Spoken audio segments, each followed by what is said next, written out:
उस बात को लेके यहाँ पर बुरी तरह से मारा गया। तो हमें क्या करना चाहिए? ये लड़ाई अभी गोफन लेके नहीं लड़ी जाएगी। गोफन हमारी कल्चर से जुड़ा हुआ है, तीर कमान भी नहीं चलाने हैं। ये लड़ाई शिक्षा से लड़ी जाएगी। आज से ठान लो, सबको शिक्षित होना है, सही गलत को समझना है, और गोविंदा से हर दूसरे घर तीसरे घर वकील तैयार करना है। हमें यहाँ के सीआई है, सुनना है मैंने, 9 अगस्त की परमिशन दी। उस परमिशन में क्या लिखा? आदिवासी समुदाय मर्यादा में कार्यक्रम करें। बहुत आदेश देखे मैंने, बहुत परमिशन देखा मैंने, लेकिन किसी परमिशन में आज तक ये बात नहीं थी। क्या लिखा है कि ये लोग आदिवासी समुदाय मर्यादा में कार्यक्रम करें। इस मर्यादा की परिभाषा क्या है? क्या अमर्यादित लोग हैं ये? उस सीआई ने परमिशन दी है, शायद उस लेटर को लिखा है किसी ने कि आदिवासी समुदाय मर्यादा में कार्यक्रम करे।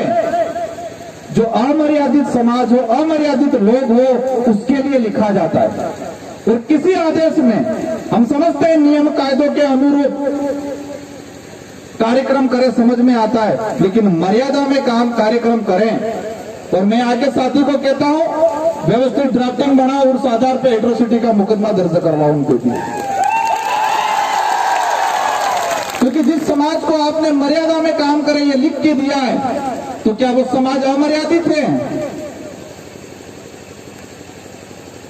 जिसकी वजह से आप मुझ तान रहे हो, उन पे आज तुम अत्याचार कर रहे हो। और मैं दोबारा कहता हूं कि जो ये हरकतें कर रहे हैं वो राणा पूजा, राणा महाराणा प्रताप के वंशज नहीं हो सकते हैं। एक दूसरा घटनाक्रम हुआ हमारे तरपाल गांव में। इसके बाद ये जितेंद्र मेघवाल, इंद्र मेघवाल, हमारे एससी के साथी आए हुए हैं यहाँ। देश के अंदर अभी यूसीसी समान नागरिक संहिता कानून बन रहा है, और वो समान नागरिक संहिता कानून को राज्यसभा में सबसे पहले किसने पास किया, मतलब किसने रखा? किरोड़ीलाल जी मीणा ने, उनसे रखवाया गया। इस देश के आदिवासियों को, दलितों को, एससी को इनके ही द्वारा मारो।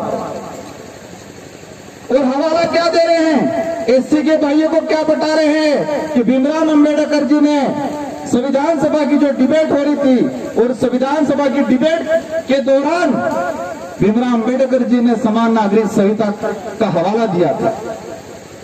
यही आरएसएस के लोग एससी वाले लोगों को यह बता रहे हैं कि भीमराव अंबेडकर जी खुद चाहते थे कि यूसीसी आए, समान नागरिक संहिता कानून बने। और फिर मैंने भी संविधान सभा की डिबेट पढ़ी, और उस दौरान जब ये उस दिन 23/11/1948 को इस पर डिबेट हुई थी, इसको रखा गया था संविधान सभा, जब संविधान का निर्माण हो रहा था, और इस पे दूसरे लोगों ने ये रखा था। और अंबेडकर जी ने कहा था कि जिस दिन इस देश में समानता हो जाएगी, जिस दिन इस देश में छुआछूत खत्म हो जाएगा, भेदभाव खत्म हो जाएगा, उच्च नीच खत्म हो जाएगा, उस दौरान जहां उस समय के जो लोग होंगे, जो जनप्रतिनिधि होंगे, उस समय की जो विधायिका होगी, वो विधायिका समान नागरिक संहिता लाए। ये बोला था उन्होंने। और उन्होंने कहा था कि देश के अंदर अगर इससे पहले जब तक ये भेदभाव, जब तक ये छुआछूत रहेगा, तब तक इस तरह का कोई कानून नहीं बनेगा। क्या आज भेदभाव छुआछूत खत्म हो गया? और नहीं हुआ तो इस तरह का कानून लाने की क्या जरूरत है? और इसी दौरान इसको हाईलाइट किया गया। सायरा बानू कांड 2016 के अंदर एक जजमेंट आया, सायरा बानू ने अपील की थी, माइनॉरिटी को भी इसमें घसीट लिया, और यहाँ पर किरोड़ीलाल जी के द्वारा इसको लाया गया। आदिवासी समाज इस इलाके में चलता है कि ईसाई है, वो है। आदिवासी समाज न तो ईसाई है, न हिंदू है, न बौद्ध है, न सिख है। आदिवासी समाज धर्म पूर्वी व्यवस्था वाला समाज है। ये मान लो आप दिमाग में। कई जनों को लग रहा होगा हिम्मतें क्या विधायक, क्योंकि हम इतने कट्टर बने हुए, जोरदार कट्टर बने हुए। धीरे धीरे समझ में आएगा आपको। हम किसी धर्म के विरोधी नहीं है, लेकिन जो धर्म आदिवासी को, एससी को, दलित या पिछड़ा या छुआछूत करता है, उस धर्म के खिलाफ है हम लोग। आज हमारे आदिवासी समाज के अंदर क्या क्या चीजें हो रही है, देश के अंदर कैसे कैसे कानून बनाए जा रहे हैं। अभी कार्तिक बिल को लेके चल रहा है, अभी तक न्याय नहीं मिला है, क्योंकि पता है कि ये समाज चुनाव आएंगे, कुछ छोटा मोटा दे देंगे, देने के बाद ये हमारे साथ आ जाएगा। लेकिन इस बार उनको एहसास कराना है कि ये समाज अब बेवकूफ में बहकाव में आने वाला नहीं है। ये समाज अब तुमको अक्ल सिखाएगा। वो लोकतंत्र की चाबी है जो मत है, और उस चाबी को इस बार ऐसा लगाओ कि उनके ताले जंग खा जाएंगे, उनके दिमाग ठिकाने आ जाए। इस बार ताले उनके जंग खा जाने चाहिए। और कई लोग कहते हैं आपको, हमको कितना बेवकूफ बनाते हैं, कहते हैं नरेगा कानून ले आए। अभी राजस्थान सरकार एक कानून लाई, मृत शरीर सम्मान विधेयक, और उस कानून में ये है कि कोई भी गरीब आदमी अगर उसके परिवार के किसी लोग की हत्या हो गई है तो उसको लेके न्याय नहीं मांग सकता है। ऐसा कानून बना रहे हैं ये लोग, और हमको थैली दे रहे थे, थैली दे दे के खुश हो रहे। और हमारा पढ़ा लिखा वर्ग भी कितना शानदार है, किताब पढ़ के अधिकारी कर्मचारी बन गया, और बनने के बाद बूट शूट लगा के शानदार रहता है, और कहता है हमारे लोगों को जो धोती या जो कल्चर कार्यक्रम करते हैं तुम क्या गवाह जैसे कर रहे हो। उनको कहना चाहूंगा, आप जो बूट शूट लगा के आज खड़े हो, अगर ये संस्कृति नहीं होती तो आपको सर्टिफिकेट नहीं मिलता, और आपको सर्टिफिकेट नहीं मिलता तो आप अधिकारी कर्मचारी नहीं बनते। और किसी भी आदमी के अंदर ये खुमार हो, जो रिजर्व कैटेगरी के आदमी, रिजर्व कैटेगरी के व्यक्ति के अंदर कोई खुमार हो कि मेरे अंदर एबिलिटी है, मेरे अंदर काबिलियत है, ऐसा अगर किसी के अंदर खुमार हो तो एक भी फॉर्म कंपटीशन एग्जाम के वक्त जो भरा है उस समय अपने समाज का सर्टिफिकेट नहीं लगाया, ऐसा बता दे तो मैं मान जाऊंगा कि ये व्यक्ति है शानदार, उसके अंदर काबिलियत है। खुद की काबिलियत की बात करते हैं, लेकिन फॉर्म भरना सबसे पहले आदिवासी का सर्टिफिकेट, एससी का सर्टिफिकेट पहले लगाते हैं, छात्रवृत्ति चाहिए तब पहले लगाते हैं, और जिस सर्टिफिकेट का लगा के अधिकारी कर्मचारी बनते हैं, और वहां बनने के बाद उसी संस्कृति को, उसी परंपरा को वो नीचा समझने लगते हैं, और बाजार से पंडित जी को लाके पूजा पाठ कराने लगते हैं। आज हमको एसटी का जो सर्टिफिकेट मिल रहा है, क्या मोरवा है आज ये कपालम लकीलो है तो आदिवासी है, किसी के लिखा हुआ है क्या? डॉक्यूमेंट वेरिफिकेशन होते क्या तब उगड़ो करें जोए हुए ना वहां है क्या मोरवा है कपालम के लकीलो है। उसके कल्चर के आधार पे, संस्कृति के आधार पे, हमारी बोली के आधार पे, उसके आधार पे हमको मिला हुआ है। और हमको ये जो शेड्यूल 5 का जो प्रावधान दिया गया है, कई लोग कहते हैं आरक्षण हमने दिया, बीजेपी वाले बोलते क्या बोलते हैं 1995 के अंदर फिर शेखावत की सरकार थी और उस सरकार ने आपको आरक्षण दिया। ये शेड्यूल 5 का जो प्रावधान है 1935 के अधिनियम से प्रक्रिया चली थी, और 1975 के अधिनियम, आजादी से पहले हमारे पूर्वजों ने अंग्रेजों से लड़ झगड़ के इस प्रावधान को, शेड्यूल 5 के प्रावधान को लिया गया है। उन्होंने भीख भी नहीं दिया हमको। 1995 के अंदर एक सुप्रीम कोर्ट का जजमेंट आया था, असम का कोई परिवार गया था, और जजमेंट के आधार पर सुप्रीम कोर्ट ने बॉन्ड किया कि सभी राज्यों के अंदर शेड्यूल 5 के प्रावधान लागू होने चाहिए। और उस समय हमारे जो ये जो इस इलाके के अंदर सरपंच जो दूसरे लोग बढ़ते थे, विधायक दूसरे लोग बढ़ते थे, और उस समय से 100% रिजर्वेशन शासन के अंदर लागू हुआ। 100% रिजर्वेशन। कई बार हम बोलते हैं 100% रिजर्वेशन, कई लोग हंसते हैं, उनको पता नहीं है 100% रिजर्वेशन शासन में लागू है। यहाँ शेड्यूल एरिया के अंदर सभी सरपंच आदिवासी बनते हैं, इस बात को समझना है। और मैं आज कहा के कहना चाहूंगा, ये कालकी बाई को जो मारने में जो सहयोगी थे, और उस सरकार को भी हम अवगत कराना चाहेंगे कि इस मामले को आपने दबा दिया। कन्हैयालाल के परिवार को 50-50 लाख रुपए दिए, 2 नौकरियां दी, और यहाँ पर अभी तक एट्रोसिटी के तहत जो प्रावधान है पैसों का, सहयोग का, वो भी नहीं दिया गया। और आने वाले समय में आज हम जो आए हैं आपके बुलाने पे आए हैं, लेकिन आज इस चीज को अच्छे से समझेंगे, और हमारी जो मांगे हैं अगर वो सरकार नहीं मांगेगी, इस परिवार को सरकारी नौकरी नहीं देगी, इस परिवार को आर्थिक सहायता नहीं देगी, और इस जो कालकी बाई को मारने में जो सहयोगी लोग थे उनको अगर गिरफ्तार नहीं करेगी तो उदयपुर संभाग में बड़ा आंदोलन होगा, पूरे उदयपुर संभाग में। तो आप सबको ये बात आज गांठ बांध के जानी है, और अपने सॉफ्टवेयर में एक साइट को सेव कर देना है परमानेंट के लिए। और जब भी आह्वान होगा, हर गांव से, हर परिवार से आना है। हमारे समाज को कभी दुख होता है, इतना मजबूर कर दिया, इतना कमजोर कर दिया है कि 2 वक्त की रोटी भी नसीब नहीं होती। और उन लोगों को भी ये पता है कि जिस समाज को 2 वक्त की रोटी नसीब नहीं होती है, वो व्यक्ति अपने स्वाभिमान के लिए नहीं लड़ सकता, अपने अधिकार के लिए नहीं लड़ सकता। और यही पॉलिसी के तहत राज्य सरकार, केंद्र सरकार फ्री की योजना देके हमको उन बंदरों की तरह कंडीशन बना रही है।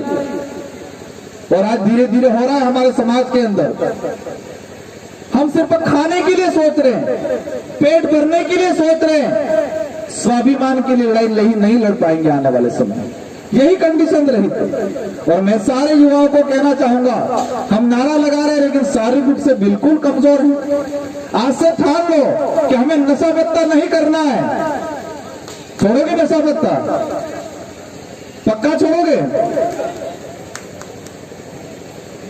ये दारू वारू बीड़ी सिगरेट आज भी कई जनों के मुंह में होगा।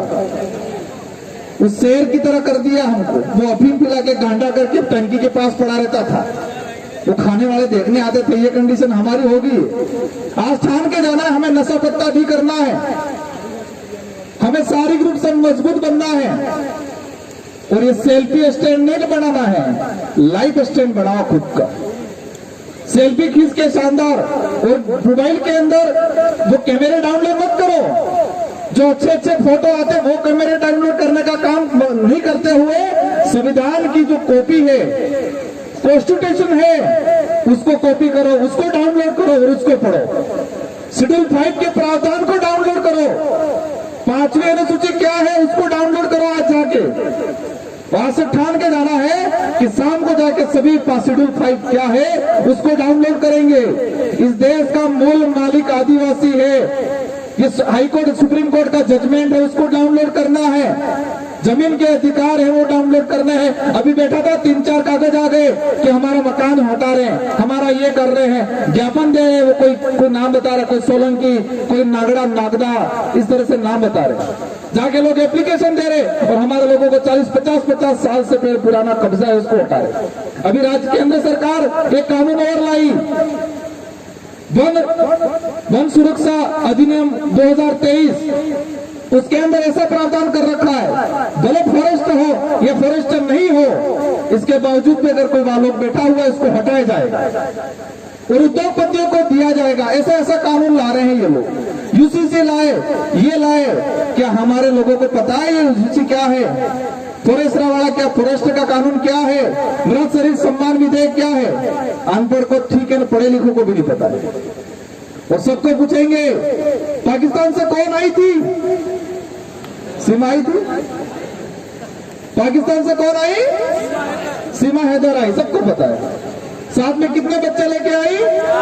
4 बच्चे लेके, ये सबको पता है। इस देश की गोदी मीडिया ऐसी भी चीजें दिखाती है, लेकिन फॉरेस्ट राइट एक्ट क्या है वो नहीं दिखाएगी। यूसीसी क्या है वो नहीं दिखाएगी। या वकील भी बैठे हुए हैं। यूसीसी अगर पूर्ण रूप से लागू होगा, भविष्य में एट्रोसिटी एक्ट खत्म होगा।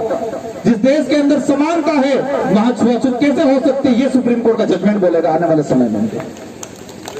जिस देश के अंदर समानता का कानून लागू हो गया है, उस देश के अंदर छुआछूत कैसे हो सकती है, ये जजमेंट आएगा आने वाले समय में हाई कोर्ट या सुप्रीम कोर्ट का, और उस समय एट्रोसिटी खत्म हो जाएगा। और जिस दिन एट्रोसिटी खत्म हो गया, आपको रगड़ा रगड़ा के मारेंगे। आज एट्रोसिटी है, इसके बावजूद भी हमारे साथ ये कंडीशन हो रही है। हमको तो सीमा आई, 4 बच्चे लाई, मंजू गई, फंजू आई, यही बता रहे, यही देख रहे हम टीवी पे, मोबाइल में। यूसीसी के बारे में नहीं पढ़ रहे हम लोग। आज से ठान के जाना है, इन 5 कानून को समझना है। एक 1% 1 रिजर्वेशन जो लाने की प्लानिंग कर रहे हैं, समान नागरिक संहिता जो कानून है उसको समझना है। वन सुरक्षा अधिनियम 2023 जो आया उसको समझना है। मृत शरीर सम्मान विधेयक जो आया उसको समझना है। और किसी को याद नहीं रहा हो तो मैं आज शाम को पोस्ट डाल दूंगा, उसको आप समझ लेना, पढ़ लेना और समझ लेना। और हमारी माताओं को मैं कहना चाहूंगा, इस बार चुनाव आए, घर में लट रखना। और जो चुनाव के दौरान हमारा भाई अगर पी के आया घर में तो बुसिम मिलवा लेंगे। चुनाव के दौरान अगर पी के आया घर के अंदर, आतरता हुआ आया, तो उसको ध्यान पता करना, प्यार से पूछना किसने पिलाया, तो बता देगा कांग्रेस ने पिलाया कि बीजेपी ने पिलाया। और जब तक वोटिंग नहीं हो तब तक उसको बाहर मत जाने देना, बांध देना अगर के अंदर। हम ही लोग उनको दूध पिला पिला के वोट दे दे के मजबूत कर रहे हैं और वो लोग हम पे अत्याचार कर रहे हैं। एक दिन ऐसा लाओ कि आपके विधायक और आपके सांसद यहाँ पर आए, उनको एहसास कराना है कि टिकट से विधायक नहीं बनते, वोट से विधायक बनते। जिस दिन ये एहसास हो गया संविधान के अंदर टिकट का कहीं महत्व है क्या? संविधान के अंदर वोट का महत्व है, टिकट का महत्व नहीं है। किसका महत्व है? वोट का। विधायक सांसद टिकट से नहीं बनता है, वोट से बनता है। और कोई कहता है कि मैं टिकट से बनता हूं तो उसको कह देना कि जब फॉर्म भरने जाए तब आदिवासी समाज का सर्टिफिकेट मत लगाना, तेरी बहुत बड़ी टिकट लगा देना, देखते हैं तेरा फॉर्म पास होता है कि नहीं होता है। आपके यहाँ के विधायक को बोल देना आज आदिवासियों पे अत्याचार हो रहा है और वो नहीं बोल रहा है तो चुनाव का फॉर्म भरने जाए उस दौरान टिकट लगाए बड़ी पार्टी की, क्योंकि वो क्या कह रहा है, मेरी पार्टी कहेगी वहां उठूंगा, मेरी पार्टी कहेगी वहां बैठूंगा, ये बोलता है। मेरी पार्टी कहेगी वो करूंगा, मेरी पार्टी कहेगी वो बोलूंगा, ये बोलता है। तो कहना फॉर्म भरने जाओ तो पार्टी की बहुत बड़ी टिकट लगा देना, लेकिन आदिवासी समाज का सर्टिफिकेट मत लगाना, देखते हैं इसका फॉर्म कैसे पास होता है। और इसके बाद देखते हैं वोट हम वोट से बनता है कि टिकट से बनता है। आज देश के अंदर हमारी स्थिति बन रही है बहुत बुरी तरीके से। दूसरे समाज के लोग खुश हो रहे होंगे, नहीं आदिवासियों के साथ हो रहा है। किस तरह? वो मुर्गों की तरह। पहले से हमारे जो हमारे गांव में देसी मुर्गे रहते थे, किसी पे आपत्ति आती थी तो सब मिलके लड़ते थे। लेकिन वो बाजार के अंदर वो सफेद मुर्गे आ गए जिसको बॉयलर कहते हैं, और उसको एक एक के मार के निकाल के एक एक को निकाल के मारते हैं, दूसरा चिल्लाता नहीं, खाता ही रहता है। ये कंडीशन हमारे देश की जनता की होगी। अंग्रेजों ने कम लूटा था, वर्तमान में लूट रहे हैं। आज हमारे यहाँ के फ्री की योजना है, ये योजना जो पैकेट मिल रहा है इसमें करोड़ों रुपए का घोटाला। आईसीडीएस के अंदर जो ये कुपोषण दूर करने के नाम से जो पोषार भिजवा रहे उसमें करोड़ों रुपए का घोटाला। 2 रुपए किलो आपको जो गेहूं दे रहे हैं वो राज्य सरकार 18 रुपए दे रही है, 18 रुपए में खरीदती है, और 18 रुपए में खरीदने के बाद परिवहन सहित 25 रुपया। जो 2 रुपए का जो गेहूं है हमको कितने में वो राज्य सरकार कितना दे रही है? 25 रुपया दे रही है, और 25 रुपए का गेहूं खा रहे हम सड़ा गला। 2 महीनों में पकने वाला, 2 बार पानी पिलाने से पकने वाला गेहूं खा रहे। और जिसको पता नहीं वो पता कर देना, जो कर्मचारी जिनके बीपीएल एपीएल में नाम रह गया था, गेहूं उनके परिवार वालों ने उठा दिया था, पूछ लेना कितना पैसा भरा उन्होंने। कोई होगा कर्मचारी, कितना पैसा भरा? 27 रुपया भरा, क्योंकि वो राज्य सरकार 25 रुपये में खरीद के ला रही है। इसमें भी करोड़ों का घोटाला है। आदिवासियों के नाम से, गरीबों के नाम से योजना बना के करोड़ों का अरबों का घोटाला कर रहे हैं। अंग्रेजों से भी बुरी तरह से लूट रहे हैं ये लोग, समझना पड़ेगा। ये अभी तो हम हमारे बाप दादा जो पूर्वज है उनको अगरबत्ती दिया करते हैं, लेकिन आने वाली पीढ़ी हमको अगरबत्ती दिया नहीं करेगी, दार भी नहीं देगी हमें। सीरा वापसी की मड़ी क्या रहे तो सीरा उखाड़ी नाकी दिएगा कि सिटी। अभी हम हमारे पूर्वजों को अगरबत्ती दिया क्यों करते हैं? क्योंकि हमारे पूर्वजों ने हमको पैदा ही नहीं किया, पैदा होने से पहले हमारा अस्तित्व, हमारे लिए जमीन निकाल के गए, हमारे लिए घर बना के गए, इसलिए हम हमारे पूर्वजों को अगरबत्ती दिया करते। और आने वाली पीढ़ी को पता चला कि मेरे परदादा ने मेरे समाज मेरे के लिए कुछ किया था, लेकिन मेरे दादाजी दारू में नशे में भीग गए, तो कहीं अगरबत्ती दिया तो ठीक है, कहीं सीरा बापसी भी मिल गया, उखाड़ के फेंक दी। तो अब समझ लो मरने के बाद भी हमको शांति से रहना नहीं रहना, यार हमारी पीढ़ी फेंकेगी। इसलिए आज ठान के जाना है कि ये लड़ाई चुनाव की लड़ाई नहीं है, ये लड़ाई वोट की लड़ाई नहीं है, ये लड़ाई हमारी आइडेंटिटी की लड़ाई है। और अंतिम में कहना चाहूंगा ये सब सारी चीजें, अभी एक पर्ची आई मेरे पास, देसुरी पाली के अंदर नाथुराम पेमाराम भील, उसको कुछ समय पहले कई बता रहे अपहरण कर लिया था और आज उसकी लाश मिली है, वो भी अन्य समाज की। ये रोज हो रहा है, अभी पर्ची आई है, ऐसे ऐसे कई चीजें हो रही है। तो समझ लो हमें आने वाले समय में क्या करना है। बातें बहुत सारी है, लेकिन कुछ वक्ताएं भी है आने वाले समय में, और ये धर्म वाला सब निकाल देना। भोलेनाथ ने मारा यूं करके भेड़ मत जाना घर पे, वो ड्रामा है। वो दिखावा है। और ये लड़ाई, ये जो चिंगारी जो लगी है, वो चिंगारी अब चुप नहीं होने वाली है। इन्हीं शब्दों के साथ मैं आप सबको दोबारा कहना चाहूंगा कि आज जो जो बातें हैं, वो बातें अपने गांव के अंदर, थले के अंदर, अपने परिवार में जाके बोलनी है। हर सामाजिक कार्यक्रम में वहां जाके बोलनी है। और जो कंफ्यूज लगे वो हमको पूछ लेना है। इस इलाके के अंदर ऐसी क्रांति आनी है, ऐसा भुतौड़ा लाना है कि कांग्रेस बीजेपी दोनों उठ जाए। और हम डूंगरपुर वाले तो कांग्रेस बीजेपी नहीं कहते। डूंगरपुर का नाम इतिहास में, और डूंगरपुर वाले की वजह से पूरे देश में जन जागरण हो रहा है। प्रतापगढ़ वाले नाराज नहीं हो, प्रतापगढ़ वालों का भी योगदान है, उदयपुर वालों का भी योगदान है। लेकिन डूंगरपुर का नाम इसलिए ले रहा हूं कि राजस्थान, पूरे भारत के अंदर एकमात्र जिला ऐसा है जहां कांग्रेस और बीजेपी दोनों एक हो गई। कभी कंपटीशन एग्जाम में क्वेश्चन भी आ जाएगा, याद रख लेना। डूंगरपुर एकमात्र जिला जहां कांग्रेस और बीजेपी दोनों एक होकर जिला प्रमुख बिठाया। इसलिए हम बोलते हैं कमल कांग्रेस। और आने वाले समय में आपके यहाँ पर भी यही होगा जब आप अपनी ताकत दिखाओगे। और ये डर इतना पैदा हुआ है कि जो मुख्यमंत्री 2 साल में 1 बार आता था डूंगरपुर, वो मुख्यमंत्री 1 महीने में 5 बार डूंगरपुर आता है। 5 साल के अंदर प्रधानमंत्री कभी चेहरा नहीं दिखाता था, गृह मंत्री चेहरा नहीं दिखाता था केंद्र का। वो गृह मंत्री हर तीसरे चौथे महीने इस बिलखंड के इलाके के अंदर आता है। और जो लोग कहते हैं बिल प्रदेश के अंदर बिल रहेंगे क्या, इस बात पर तो मैं कहना चाहूंगा बिल प्रदेश बनेगा। बिल प्रदेश की हमारी अभी की मांग नहीं है, गोविंद गुरु महाराज की मांग थी। इससे पहले हमारे पूर्वजों की मांग थी। इससे पहले कई लोगों ने मांग उठाई है और उसी मांग को हम आगे बढ़ा रहे, उसी सपने को हम साकार करने के लिए लड़ाई लड़ रहे हैं। और बिल प्रदेश में ये आदिवासी समुदाय एक ऐसा समुदाय है, ये दयालु समुदाय है, ये ईमानदार समुदाय है। अभी स्थिति ऐसी बना दी है, उसको मजबूर कर दिया है। बेचारा चोरी करने के लिए मजबूर होता है, कहीं लड़ाई करने के लिए मजबूर होता है, कहीं बौखलाहट हो जाती है। लेकिन वास्तविक देखा जाए स्वाभिमानी समाज है, सच्चा समाज है। और जो विदेश के अंदर जाते हैं हमारे देश के प्रधानमंत्री जी, उनका जब संबोधन होता है, उनको शुरुआत करते हैं, क्या बोलते हैं, क्या बोला जाता है कि उस देश के प्रधानमंत्री है जिस देश को महान देश कहा गया है, उस देश में विविधता है, अनेकता है। क्या बोला जाता है, हमारा देश भारत देश महान क्यों है, क्योंकि हमारे देश में विविधता है, अनेकता है, अनेक संस्कृतियां हैं, अनेक जातियां हैं, अनेक धर्म हैं। और उसी आधार पे उसको विविधता कहा जाता है, उसी आधार पे महान कहा जाता है। एक रोडवेज के बाहर लिखा रहता है अतिथि देवो भव। क्या लिखा रहता है, एक बार मोदी जी गए थे कि ब्राजील, पहले मैंने उनका देख रहा था, क्या बोला वहां के संचालन जो कर रहा था उसने इंग्लिश में बोला था, मैं हिंदी में ट्रांसलेट करूंगा। उन्होंने कहा था ये वो प्रधानमंत्री है जिस देश में अतिथि को देवो भव भगवान माना जाता है। अतिथि देवो भव, ये वो प्रधानमंत्री है जिस देश से आते हैं, जिस देश में मेहमान को भगवान माना जाता है। और वो रोडवेज के पीछे लिखा रहता है अतिथि देवो भव। कई सार्वजनिक, कई सरकारी यंत्रों के पीछे लिखा रहता है अतिथि देवो भव।